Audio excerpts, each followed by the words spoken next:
করতে হচ্ছে। আমাদের কোনো আলাদা ওভারটাইম নাই, নামমাত্র ১,৫০০ টাকা আমাদেরকে দিয়ে ২৪ ঘন্টা কাজ করানো হচ্ছে। আমরা শুধুমাত্র দুইটা দাবির উপর বেস করে আজকে আমাদের এই কর্মবিরতি চলছে এবং এই দুইটা দাবি সমাধান না হওয়া পর্যন্ত আমাদের কর্মবিরতি চলবে। এবং এক্ষেত্রে আপনাদেরকে আমরা জানিয়ে রাখি যে আমরা কিন্তু গ্রাহক সেবা এবং বিদ্যুৎ সরবরাহ সচল রেখে আমরা আমাদের এই কর্মবিরতি পালন করছি। আমরা আমাদের যে দুইটা দাবি জানিয়েছি সে দাবি আমাদের যৌক্তিক এবং এটা আমাদের সাংবিধানিক অধিকার।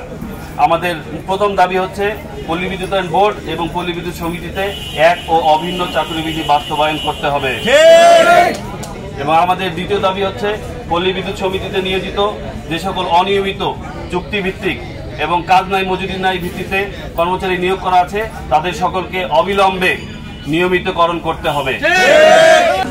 আজ আমরা এখানে ৮০টি পল্লী বিদ্যুৎ সমিতির সকল কর্মকর্তা কর্মচারী একত্রিত হয়েছি শুধু আমরা আমাদের দাবি দেওয়া নিয়ে। কারণ মানুষ কখন ঘর থেকে বাইরে আসে, যখন তার দেওয়ালে পিঠ থেকে যায় তখনই মানুষ বাইরে আসে। আজ আমরাও ঠিক সেই একই সময় একই পর্যায়ে আমরা বিআরইবি তাদের শোষণ নির্যাতনের বিপক্ষে আমরা এক হয়েছি।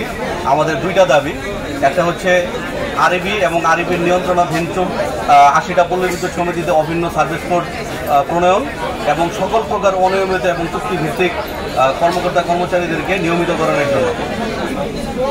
নিয়মিত চুক্তিভিত্তিক কাজ নাই মজুরি নেই, যারা নিয়মিত তারা তো চলমান আছে, যারা চুক্তিভিত্তিক তারা হচ্ছে ১০ বছর চুক্তি থেকে তারা নিয়মিত হয়েছে, তাদের থেকে ১০টা বছর চলে গেছে।